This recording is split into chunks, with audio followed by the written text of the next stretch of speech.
When the Depression began, I was in Europe. After a while, I came back and lived with the family in the Pacific Palisades. I had read somewhere that Richard Buhlig, the pianist, had years before in Berlin given the first performance of Schoenberg's Opus 11. I thought to myself, he probably lives right here in Los Angeles, so I looked in the phone book, and sure enough, there was his name. I called him up and said, I'd like to hear you play the Schoenberg pieces. He said he wasn't contemplating giving a recital. I said, well, surely you play at home. Couldn't I come over one day and hear the Opus 11? He said, certainly not. He hung up.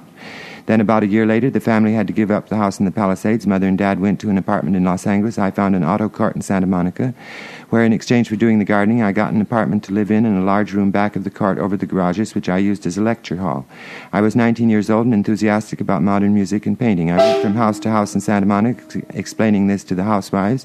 I offered 10 lectures for $2.50. I said I will learn each week something about the subject that I will then lecture on. Well, the week came for my lecture on Schoenberg, except for a minuet Opus 25. His music was too difficult for me to play. No recordings were then available. I thought of Richard Buhlig. I decided not to telephone him, but to go directly to his house and visit him. I hitchhiked into L.A., arriving at his house at noon. He wasn't home. I took a pepper bough off a tree and, pulling off the leaves one by one, recited, he'll come home, he won't, he'll come home, etc. It always turned out, he'll come home. He did, at midnight. I explained I'd been waiting to see him for 12 hours. He invited me into the house. When I asked him to illustrate my lecture on Schoenberg, he said certainly not. However, he said he'd like to see some of my compositions, and we made an appointment for the following week. Somehow I got through the lecture, and the day came to show my work to Buhlig. Again, I hitchhiked into L.A., arriving somewhat ahead of time. I rang the doorbell. Buhlig opened it and said, "You're half an hour early. Come back at the proper time."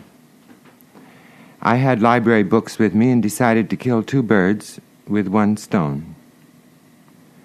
So I went to the library to return the books, found some new ones, and then came back to Buhlig's house and again rang the doorbell. He was furious when he opened the door. He said, "Now you're half an hour late." He took me into the house and lectured me for 2 hours on the importance of time, especially for one who proposed devoting his life to the art of music.